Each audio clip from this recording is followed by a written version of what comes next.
Muito bem, até que enfim a gente chegou aqui na parte de revisão da literatura do segundo ano. A literatura básica do segundo ano, ela vai do romantismo até o simbolismo. Dependendo do caso, a gente consegue também fechar o pré-modernismo. E o romantismo, ele é especial. É um movimento que você tem que prestar muita atenção, porque ele é o que a gente chama de divisor de águas. Você tem a arte antes do romantismo, você tem a arte depois do romantismo. Assim como o Renascimento, o classicismo também, de certa forma, ele divide, é um divisor de águas. Você tem o mundo medieval antes do classicismo, do Renascimento, humanismo, e você tem um mundo medieval depois.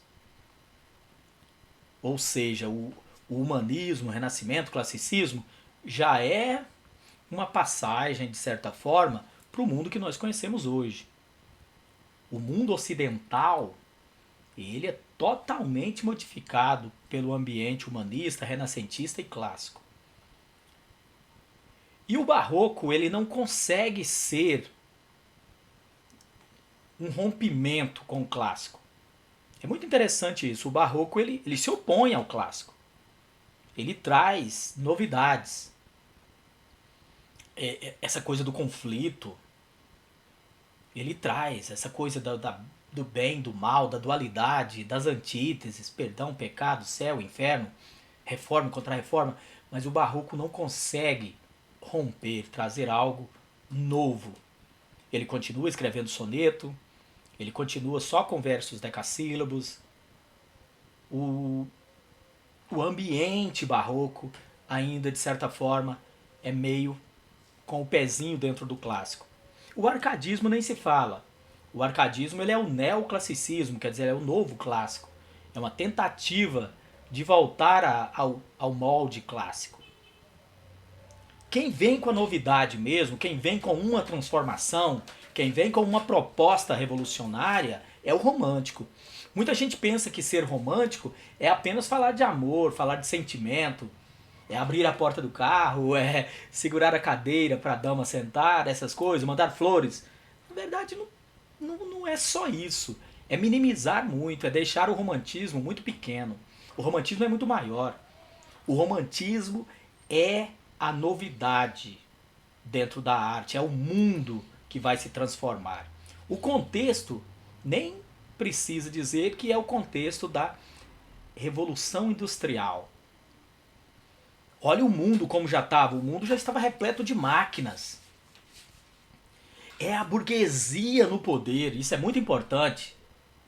A burguesia, na época romântica, ela está em pleno poder. A Revolução Industrial foi feita pelo burguês. Tem que se entender o burguês para entender o romantismo. Revolução Industrial e burguesia. O que é a burguesia? O que era o burgo? Vocês lembram? O burgo era o comerciantezinho.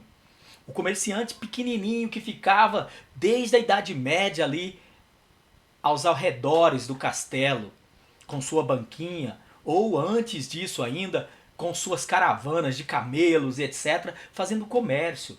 A história do comércio da humanidade é a história do burguês. O burguês é o pequeno comerciante que vai ganhando importância dentro da estrutura social. Quando a gente sai daquele ambiente medieval, o burguês começa a ganhar importância, o burguês começa a ganhar dinheiro. O burguês não tinha título de nobreza. O burguês não era príncipe, ele não era nobre, ele não era duque, mas aos poucos ele tem tanto dinheiro, o burguês compra reinos. O burguês começa a financiar. Tinha burguês tão rico, que ele começa a financiar reis e suas guerras. Ele começa a ter príncipes e reis nas mãos. De, tanto, de tanta dívida que esses reis tinham com esses comerciantes.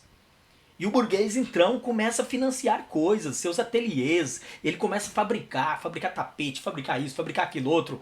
Até que nós temos a Revolução Industrial. Máquinas automatizadas. Tudo isso na mão do burguês. Se o burguês já ganhava dinheiro antes, imagina agora o burguês monta um império. Mas qual é o problema nisso? O burguês ainda não tinha representação. Gente, não adianta ter poder se você não faz parte da representação. Não tinha nada para o burguês. A arte representava os reis, as pinturas, etc. O burguês queria também ser representado na arte. E ele então começa também a ser financiador de arte. E ele começa, inclusive, ser personagem. E isso é o bonito do romantismo. O burguês é o grande personagem. O burguês é o grande eu lírico. Nós saímos daquela história, daquelas histórias de castelo, de príncipes e princesas, e começamos a ter a pessoa comum. O burguês era um ser sem título de nobreza. O burguês era individualista, ele queria ver. Não é mais o coletivo. A Idade Média, o clássico preza pelo coletivo. O clássico preza por coisas universais. O romântico, ele preza por coisas individuais. É o meu amor. É o meu sentimento que eu vou cantar nesse poema. Eu não vou cantar o sentimento de um povo. Lembra as epopeias clássicas? A gente cantava um povo. A Ilíada, a Odisseia, os Lusíadas. Todas essas epopeias cantavam sagas coletivas. O burguês agora começa a fazer parte individual. Vamos contar histórias. O primeiro livro romântico, Os Sentimentos do Jovem Werther, do Goethe, é nada mais do que um estudante, uma pessoa simples. Que antes desse advento ele não servia para ser esse tipo de personagem. Então o individualismo é a primeira novidade. O ser simples, o ser comum. O artesão começa a ser personagem. O pequeno fazendeiro, a moça lavadeira. Todos podem ser heróis de suas próprias vidas. Olha que linda a coisa do romântico. É a revolução. É o burguês sendo retratado. Aqui nos livros brasileiros mesmo, as pessoas não trabalhavam. Elas não, cai no colo dele ali, nos livros do José de Alencar, por exemplo, cai no colo uma fortuna, uma herança, e a pessoa vive ali naquela herança, né? Não tem. É bem burguês mesmo. Por isso que fala romance urbano. O romance urbano, na verdade, aqui no Brasil, é um romance burguês. É a burguesia como personagem. Todos esses livros. E o romântico também é nacionalista. Isso é muito importante. Uma das grandes características do romantismo é ser nacionalista. É preservar pelo nacionalismo. E dentro dessa coisa do nacionalismo, eles vão atrás das raízes de todos os povos. O Brasil, nós sabemos que o Brasil foi um país colonizado. Nós fomos, né, o europeu veio para cá e aqui já tinha índios e tal. Qual a raiz do brasileiro? Então o romântico fez essa pergunta. Qual é a raiz do brasileiro? O brasileiro vem de onde? Quem é o brasileiro? Na Europa nós temos países que vêm da tribo fulana, que vêm da tribo tal, que tem 2000 anos, 3000 anos. O Brasil não tinha isso. Então o grande símbolo das raízes brasileiras para o romântico era o índio. Por isso que nós vamos ter uma poesia indianista. Nós vamos ter também romances indianistas. O índio é aclamado pelo romântico, porque isso é ser nacionalista. Dentro da poesia, nós temos ali no cantinho, vocês lembram, que o romantismo se divide dentro da questão poética, da produção de poesia, em três partes, três gerações. Nós chamamos de gerações. Tem uma geração primeira, que é a geração nacionalista, em que o índio é o grande valorizado. Falar do país, minha terra tem palmeiras, onde canta o sabiá. A segunda geração é a geração do mal do século. É a geração ultra romântica, é um romantismo mais exagerado.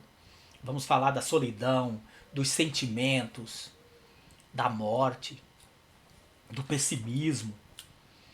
Mal do século era a tuberculose. A tuberculose estava matando igual, mais do que o Covid hoje ainda.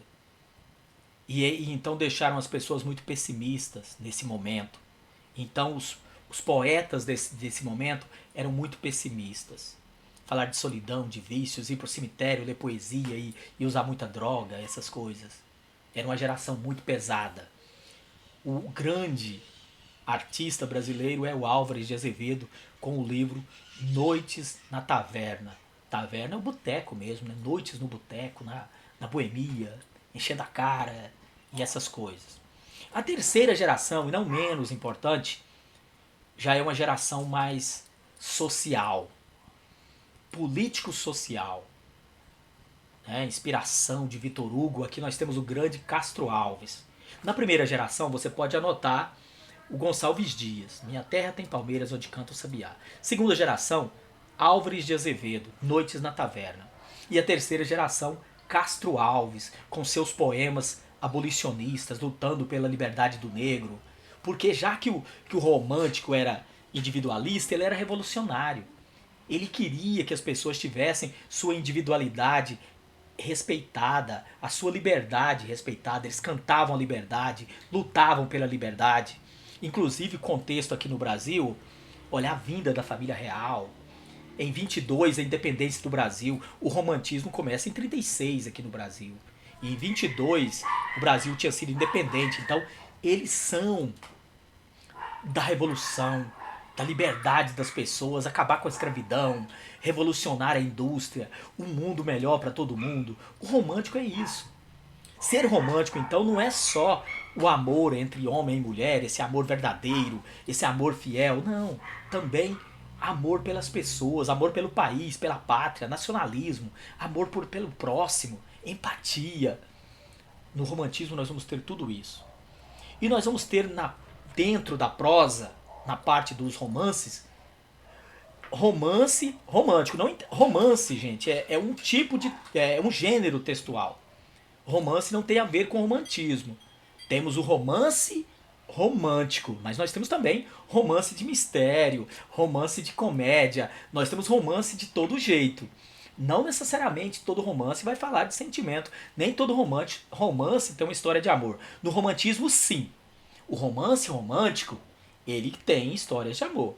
Tem história de amor impossível, história de amor que não vai dar certo, tem o final feliz obrigatório, mesmo que esse final feliz seja a morte das personagens. Se não dá certo nesse plano, que dê certo em um plano futuro.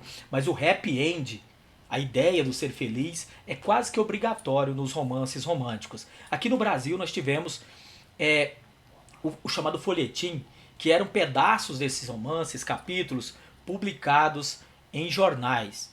O folhetim foi a sementinha da telenovela que nós temos até hoje. Nós tivemos o folhetim, que era esses pequenos romances publicados em jornais. Depois nós passamos, quando o rádio foi criado, nós tivemos a radionovela. E aí depois nós chegamos na telenovela. Mas a estrutura é a mesma, tá? Quem já assistiu uma telenovela sabe como que é a estrutura do folhetim. Tanto que a telenovela brasileira é diferente das séries dos Estados Unidos, é diferente da novela mexicana. Ela é bem brasileira mesmo. A nossa telenovela é uma estrutura única. E é com base nos folhetins. E nós tínhamos eles em um ambiente urbano, por isso que fala romance urbano, geralmente ambientado no mundo da corte do Rio de Janeiro. Nós temos os romances regionalistas, ambientado também nas regiões, no interior, nos costumes da sociedade brasileira. E nós temos o romance histórico, concentrado na história, no nacionalismo e tal. E o romance indianista, concentrado nessa coisa das raízes brasileiras. Nós temos tudo isso dentro do romantismo. E dentro ainda da poesia, nós temos uma novidade. As poesias românticas, elas não ficam mais só no decassílabo. Minha Terra Tem Palmeiras Onde Canta o Sabiá, por exemplo, já é feito com 7 sílabas.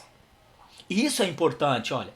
Eles quebram o clássico, sai lá do decassílabo clássico, não escrevem só sonetos, mas já escrevem com 7 sílabas, que é símbolo da cultura popular brasileira. A poesia de 7 sílabas, os famosos, né, redondilha maior e menor, o de 7 de 5, escrevem com 7 e com 5, que é trazido lá da Idade Média, lá do trovadorismo.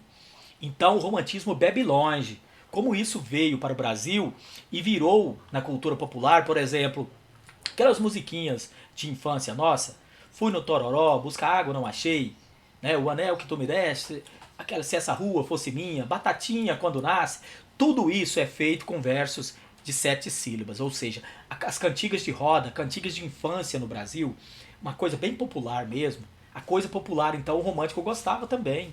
Porque é isso, o que é desprezado, né, pelas elites, o romântico queria, o popular, queria as raízes. A raiz está nesse tipo de cultura. Então eles começaram a usar essas medidas como métrica para a poesia. E sai um pouco ali do decassílabo. Não que o decassílabo fosse proibido, mas não é mais só o decassílabo. O vocabulário também muda, porque começa a usar palavras de origem latina no texto, de origem latina, aliás, de origem tupi no texto. Né? O vocabulário indígena começa a fazer parte dos textos. Usa também palavras de origem africana, não fica mais só em palavras de origem grega e romana, não é só as palavras clássicas, mas o vocabulário também tupiniquim começa a fazer parte. Ou seja, o romantismo é uma verdadeira revolução. Você tem um mundo antes do romantismo e você tem um mundo depois do romantismo. É impossível produzir hoje sem dialogar com o romantismo também. Assim como é impossível não dialogar com o clássico. Mas quem se opõe de verdade ao clássico é o romântico, porque ele traz uma proposta diferente. Espero que vocês tenham recordado muita coisa aí. Aprofundem isso, estudem isso. E, claro, perguntas serão bem-vindas. Até mais.